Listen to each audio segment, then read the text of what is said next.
नमस्कार, आप देख रहे हैं नवभारत टाइम्स और मैं हूं आदित्य पूजन भोपाल से। मध्य प्रदेश का ग्वालियर चंबल क्षेत्र बाढ़ से सबसे ज्यादा प्रभावित रहा इस साल अब तक। बाढ़ का पानी गांवों से वापस लौटे हुए अब करीब 15 दिन का समय बीत चुका है, लेकिन अब भी लोगों की समस्याएं कम होने का नाम नहीं ले रही। इसी विषय पर चर्चा के लिए आज हम चलते हैं उन इलाकों में जहां सबसे ज्यादा प्रभावित हैं लोग बाढ़ से, बाढ़ के असर से और उसके कहर से। तो हमारे साथ जुड़ेंगे हमारे ग्वालियर से हमारे सहयोगी हिमांशु शर्मा और चांदपुर गांव जो कि डबरा के पास है और बाढ़ से सबसे ज्यादा प्रभावित इलाकों में से है। वहां के ग्रामीणों से भी हम सीधे जुड़ेंगे, उनसे बात करेंगे कि आखिर उनकी हालत क्या है, उन बाढ़ में उन्होंने क्या गंवाया और अब जो सरकारी मदद की बात हो रही है उसमें कितनी सच्चाई है, लोगों को क्या मिल पा रहा है, नहीं मिल पा रहा है। तो सबसे पहले हिमांश आप हमें बताएं कि अभी क्या हालत है बाढ़ पीड़ित इलाकों की। जी, अगर अपन बात करें हैं ग्वालियर चंबल अंचल की, तो वहाँ पर 15-20 दिन हो चुके हैं बाढ़ जा।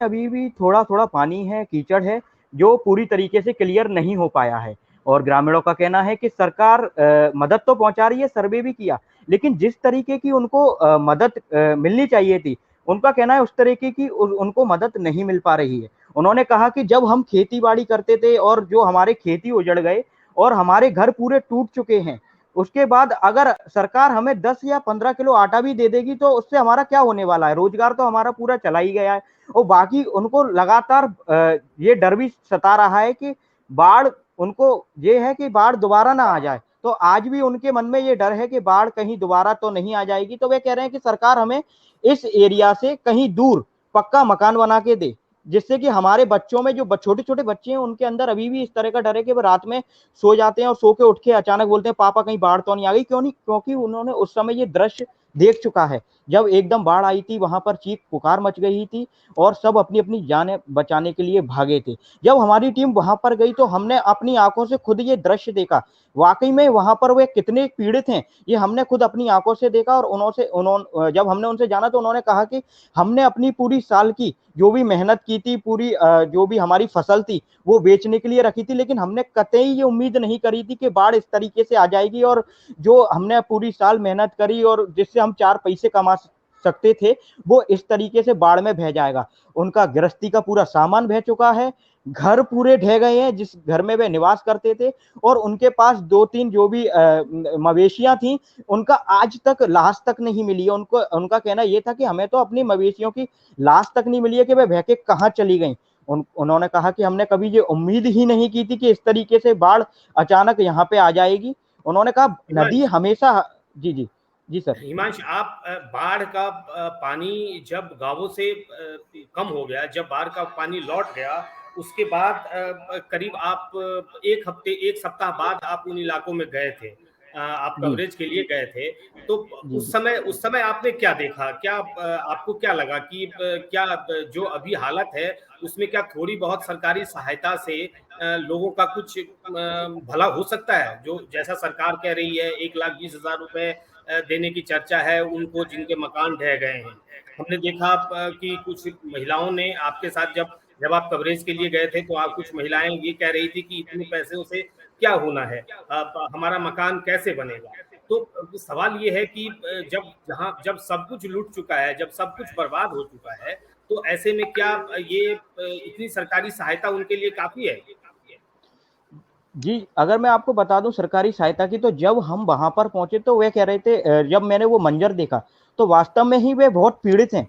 अपन यहाँ से अंदाजा नहीं लगा सकते कि वे कितने पीड़ित है। जब मैंने ग्राउंड रिपोर्ट जाके वहां हाल जाना तो वे आज भी, मतलब आज भी इस हाल में रह रहे हैं कि उनके घर से जो पानी है वो पूरी तरीके से क्लियर नहीं हो पाया है। जब मैंने उनसे बात करी, उनसे जाना कि क्या सरकारी मदद आप लोगों को मिल रही है, तो उन्होंने मुझसे कहा कि सर हमें सरकार पे बिल्कुल भी भरोसा नहीं है, वे लोग आए सिर्फ हमसे लिखा पढ़ी करके ले गए हैं। और वाकई उन्होंने बताया कि चलो ठीक है हमारा जीवन पटरी पे आ जाएगा, लेकिन जो अब जो बीमारियां जन्म रही हैं वहां पे, जो टेम्परेचर वहां पे एकदम चेंज हुआ है, जमीन उमस छोड़ रही है, जो बीमारियां वहां पर जन्म रही हैं, तो उन्होंने कहा कि इसका क्या होगा। इससे तो जब तक हमारी जानी चली जाएगी, अगर इस तरह की बीमारियां, किसी को बुखार है, किसी के हाथ पैरों में दर्द है और किसी कोई कोई तो बिस्तर से ही नहीं उठ पा रहा है। मैंने कहा कि जब ग्वालियर की टीम यहाँ पर आई थी तो उन्होंने किस तरीके की आपकी सहायता की, तो उन्होंने मुझे बताया सिर्फ टीम आई थी, गोली दवाई देके हम जहाँ से चली गई, आगे की हमसे कुछ नहीं पूछा कि आपका क्या हाल है, या बाद में उन्होंने आके यहाँ पे रीचेक भी नहीं किया। तो इस तरीके की वे पीड़ा वहां पर झेल रहे हैं इस समय। उन्होंने कहा कि 10-15 किलो आटे से क्या होगा, सरकारी मदद अभी सिर्फ उन्हें 10-15 किलो आटा ही मिली, और बाकी हमने जब जाना और कईयों लोगों से वहां पर जाकर जब बात करी तो उन्होंने कहा कि 4-5 हजार मिले हैं, वो भी किसी किसी को ही मिले हैं, हर किसी को वह भी नहीं मिले।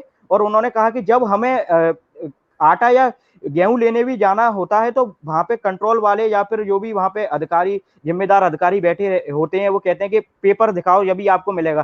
तो वो कहते हैं इस स्थिति में हम पेपर कैसे दिखा सकते हैं जब बाढ़ में हमारा सामान बह गया, मवेशी बह गई, जानवर बह गए, जानवरों को हम अपने बच्चों की तरह प्यार करते थे, तो पेपर कहाँ से बचेंगे जो हम उन्हें दिखा पाए और अपनी उनसे राहत राशि है या राहत जो भी राशन दिया जा रहा है वह ले पाए। तो सबसे बड़ी जो भी प्रॉब्लम है उनके आगे वो पेपर की है। वो कह रहे हैं पेपर हम अब कहाँ से ले आए, हमारा घर ही बह गया, घर ही टूट गया, कपड़ा एक नहीं बचा है, तो सरकारी पेपर हम उनको किस तरीके से दिखा पाएंगे तब वे हमें राहत राशि देंगे। सही बात है कि मतलब यदि सरकार लिखा पढ़ी और दस्तावेजों में उलझी रही तो जो जिनका सब कुछ बर्बाद हो चुका है वो भला कैसे उसका फायदा उठा सकते हैं। अब हम ईमान सीधे चलते हैं उन ग्रामीणों के पास जो हमारा इंतजार कर रहे हैं और उनसे मिलाते हैं हम अपने दर्शकों को की, और उनसे समझते हैं कि आखिर वो उन्हें किस तरह की मुश्किलों का सामना करना पड़ता है।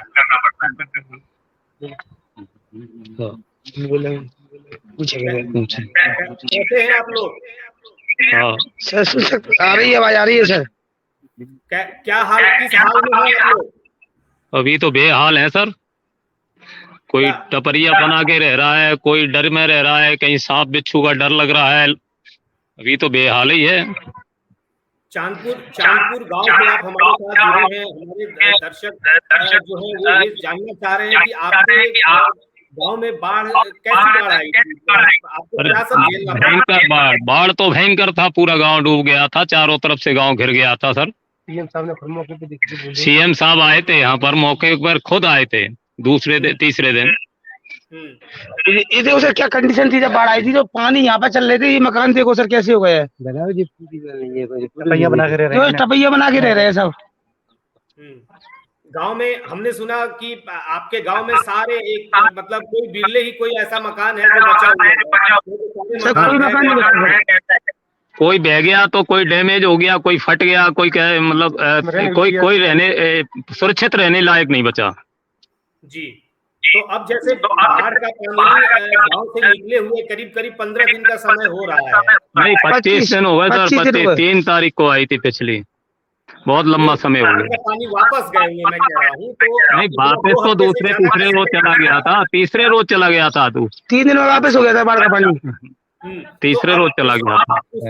उस समय जो हालत थी बाढ़ के तत्काल बाद और अभी इसके बाद के ये 15-20 दिनों का जो समय गुजरा है, इस बीच में कई लोग आए हैं, आपने बताया का दौरा हुआ, तो आप सर क्या मदद मिल पाई है अब तक? सरकार की ओर से तो सर पहले तो 10-15 दिन तो लोग जो है वो हाईवे पर रहे, हाईवे पर गांव से 2 किलोमीटर दूर अपनी टीन चादरें वो त्रिपालें लगा करके 10-15 दिन रहे लोग बाहर गांव के। उसके बाद एक आटे का कट्टा मिला था सर, और अब कुछ राहत राशि मिली है, लेकिन वो संतुष्ट नहीं है लोग, जो है किसी को कुछ मिला तो किसी को कुछ मिला, नुकसान कुछ हुआ। और अब प्रशासन सर की कोई सुनवाई नहीं हो रही सर, एसडीएम साहब ना कोई सुन रहा है सर, अब कोई नहीं सुन रहा है सर हमारी, कोई नहीं अब तो तहसील जाती है बस बैठ के भग जाती है, कोई बात ही नहीं कर रहा है सर हमको। अरे पैसे की पूछते हैं, बोले आ जाएंगे बस भगा देते हैं सर रोजाना। 50 रुपये तो सर किराया लग रहा है। सरकार का ये कहना है, मुख्यमंत्री ने खुद ही ऐलान किया था कि जिन लोगों के घर टूट गए या बाढ़ में बह गए उनको नया घर बनाने के लिए 1,20,000 रुपए की रकम दी जाएगी। आप लोगों में से कितने लोगों को वो मिला है या मिलने की संभावना? कुछ लोगों के खाते में सर 1 लाख रुपए आ गए हैं, और कुछ लोगों के 50,000, कोई की 80,000, पर कम लोगों के में आया सर, बहुत लोग रह गए अभी। और कुछ लोगों का नाम ही नहीं लिखा सर, तो वो तो वैसे ही रह गए, उनका नाम ही नहीं लिख रहे हैं सर वो लोग। जो कोई बाहर से डर के मारे रिश्तेदारी में चले गए थे और जो वापस नहीं आ पाए, सर्वे हुआ तो वो उनका तो सर्वे ही नहीं किया बाद में उन्होंने। अच्छा। हाँ, और बहुत से लोग सर्वे से रह गए हैं। कुछ सरकारी दस्तावेजों की भी बात हो रही है। नहीं, सरकारी दस्तावेजों का सर वो कोई आईडी का मापदंड चक्कर नहीं। आ रहा है, आईडी सर किसी के पास है किसी के पास नहीं है। अब 17 लोगों की आईडी एक ही बनी है, तो एक लोग को एक ही आदमी को लाभ दे रहे हैं, वो 17-16 लोग क्या करेंगे सर? अच्छा, 17 लोगों की एक ही आईडी है, ये कैसे हो सकता है? एक ही आईडी है सर, एक ही आईडी, उसमें से एक आदमी को दे देते हैं, 16 लोग क्या करेंगे सर? और अब तो बात ही नहीं सुन रहे हैं सर, अब तो तहसील आ जाना बैठ के भगाती है, सुबह से जाती है, शाम को भगाती है सर। आप हमें थोड़ा सा पीछे का नजारा दिखाएं कि आखिर आपके पीछे जो जो जो घरों की हालत साहब है, लोगों की हालत सर, है। एक घर था हमारा और ये घर टूट के सर अभी मड़ैया ये कर रहे हैं सर, और ये मड़ैया में रह रहे हैं सर। और देखो सर गांव का मैं तुमको हाल दिखाऊं, पूरा गांव ही खत्म है जी। देखो साहब पूरे गांव ही खत्म है, देखो साहब ऐसे ऐसे इधर को भी ऐसे देखो सर, माने रहने लायक नहीं, वो तो पानी की वो रख के रह रहे हैं सर जी। देखो सर तो मुख्यमंत्री जी आए थे तो आप लोगों से यहाँ तक नहीं आ पाए मंत्री जी, सीएम साहब नहीं, यहाँ तक नहीं आए। नहीं आए शुरू स्कूल वो गांव के पहले ये गद्दे के चले गए थे सर।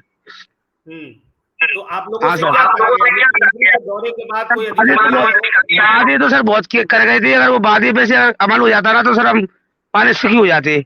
वादे तो बहुत कर दिए उन्होंने, पर क्या होता है वादे करने से, मिला तो कुछ ही नहीं है। कुछ लोगों को पैसे मिल गए, कुछ लोग तो अभी रो रहे हैं सर।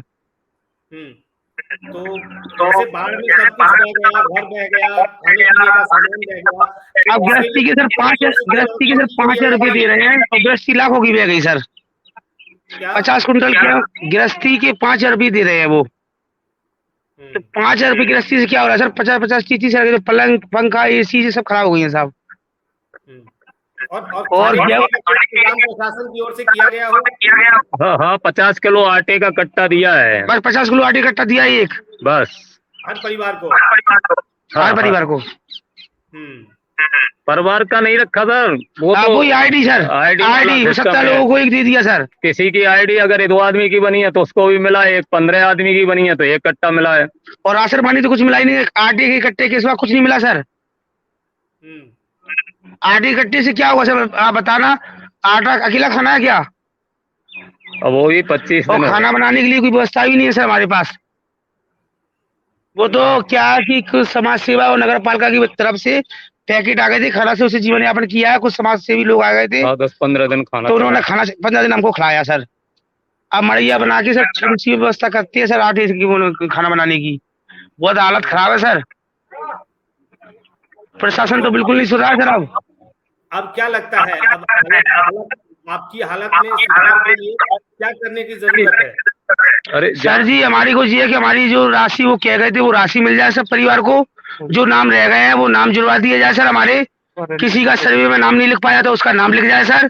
और पानी का स्वाद पूरा खारा हो चुका है पूरे गांव का, तो पानी का स्वाद के लिए टीम भेजी जाए, और बीमारियां के लिए दवाई के लिए कोई डॉक्टर भेजा जाए, कोई टीम भेजी जाए। यहाँ पर बहुत बीमारियां फैल रही हैं, मच्छर मलेरिया ये सब उसी से हो रहा है, और पानी पीने लायक नहीं है सर। हमारा पूरा पानी खारा हो गया है सर, और हमारी राशि हर परिवार को दी जाए, जो रह गया उसका सर्वे किया जाए सर।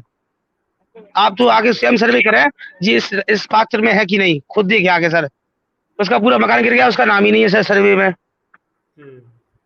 कोई सुन ही नहीं रहा है सर। कहना है कि जो अभी जो सर्वे किया गया है वो काफी नहीं है। कई लोग इसमें ऐसे हैं जो छूट गए हैं, कई लोग ऐसे हैं जिनको मदद की उसमें पक्षपात किया गया है, उसमें पक्षपात किया गया है। किसी को जो है नुकसान भी नहीं हुआ तो पैसा मिला है, अच्छा किसी को नुकसान हुआ है तो नहीं मिल पाया। वो मतलब एक सिस्टम नहीं अपनाया, कोई मापदंड नहीं अपनाया उन्होंने। अच्छा, अब तक जो सर्वे किया उसमें से हमारे नाम जोड़ दिए जाए जो रह गए हैं जो लोग। आप क्या पूरा सर्वे दोबारा तो करेंगे नहीं वो। अब तो इतना कर दिया जाए कि हमारे जो नाम रह गए हैं गांव के लोगों के आईडी के हिसाब से ना देखते हुए एक गांव का पंचनामा बना के उसका नाम जोड़ लिया जाए सर। परिवार के हिसाब से नाम जोड़ लिया जाए सर उसका। नहीं तो आपने प्रशासन को ये नहीं बताया कि जब बाढ़ में हमारा सब कुछ बह गया तो हम अपनी आईडी और अपने दस्तावेज आपको ये तो सब दे रहे सर, आईडी वगैरह तो आईडी सब दे रहे हैं सर, ऑनलाइन लिखवा लीजिए सर, आईडी हम दे रहे हैं ना सर। ये तो सब दे बस रहे हैं। 17 लोगों की एक है तो सर परिवार दिख लेना, उसका परिवार दिख ले, अलग अलग परिवार है सर। कागज तो सर अधिकतर हम दे ही रहे हैं, कहीं से निकलवा के कहीं ना कहीं से कागज तो दे रहे हैं, पर अगर बात नहीं कर रहे हैं अधिकारी अब सही तरीके से, जो बात करनी चाहिए उनको, ठीक जो पहले कर रहे थे 15-20 दिन पहले, अब वो बात नहीं कर रहे हैं सर। अब तो ऑफिस में जाने ही नहीं देते सर। नहीं, जी सरपंच साहब है, मैं पार्षद हूँ गाँव का भी, हाँ तो हम दोनों गए थे तो बात ही नहीं की सर हमसे। नहीं ठीक है, आपने कागज अपनी देख समस्या लेके चल लीजिए सर। अब मैं एक बार हिमांश के पास करता हूँ, हिमांश से पूछता हूँ। हिमांश, आपने क्या स्थानीय प्रशासन से, अधिकारियों से इन लोगों के बारे में कोई बात की है, कोई संपर्क या कोई प्रशासन ऐसी कोई जानकारी आपको? जी सर, आपकी आवाज मुझ तक नहीं आ पा रही है सर। मैं कह रहा हूँ कि ये जो बताई है, जो बाढ़ पीड़ित लोगों की मदद की है, उनके पास जो राहत सामग्री है वो सही तरीके से नहीं पहुंच पा रही। कई लोगों के सर्वे में नाम छूट गए हैं, आईडी रहा है। तो क्या आपने इस बारे में स्थानीय अधिकारियों से कोई बात की है, कोई जानकारी है आपके पास इस बारे में? जी सर, मैंने स्थानीय अधिकारियों से जब इसके बारे में जानकारी जुटाई तो उन्होंने बताया कि सर्वे लगातार चल रहा है। जब सर्वे कार्य पूरा हो जाएगा, सर्वे कार्य वैसे पूरा हो चुका है, कुछ जगह है यहाँ सर्वे अभी चल रहा है, शायद वहां भी पूरा हो चुका होगा। तो वे कह रहे हैं कि हम उनके खाते में जो भी राहत राशि है वे ट्रांसफर कर दी जाएगी, और बाकी जिन जिन के मकान ढह गए हैं उनको मकान के लिए भी राशि दी जाएगी। और उन्होंने बताया कि अभी फिलहाल ये जो उसकी व्यवस्था की जा रही है, आटे, चावल और तेल वगैरह जो व्यवस्था की जा रही है वो अस्थायी है। उसके बाद उनको स्थायी व्यवस्था भी कुछ ना कुछ की जाएगी, ये उनका कहना है। लेकिन कितनी इसमें हकीकत है ये अभी तक ये हमें भी नहीं पता।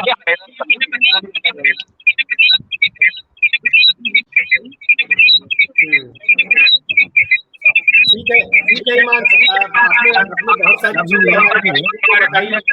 हमने ग्रामीणों से बात की, वो जो बाढ़ से त्रस्त है, बाढ़ के कहर से परेशान है, उनकी समस्याएं, बारिश का पानी, बाढ़ का पानी तो गांव से बाहर निकल गया, लेकिन उनकी समस्याएं अब तक कम होने का नाम नहीं ले रही। प्रशासन अपनी ओर से घोषणाएं कर रहा है, दावे कर रहा है, मुख्यमंत्री के दौरे हो रहे हैं, मंत्री वहां पहुंच रहे हैं, लेकिन गाँव वालों को, बाढ़ पीड़ितों को वो नहीं मिल रहा जिसकी जरूरत उन्हें है। हम आपके पास आएंगे, हम जानकारी आपके दर्शकों तक पहुंचाते रहेंगे। आप सब लोगों का बहुत बहुत शुक्रिया। आप लोगों से मेरी शुभकामना यही है कि बाढ़ पीड़ित लोगों से उनकी हालत में जल्द सुधार हो और उन्हें सरकारी मदद मिल सके जिसकी उन्हें दरकार है। बहुत बहुत शुक्रिया आप लोगों का। शुक्रिया हिमांश आपका भी। धन्यवाद।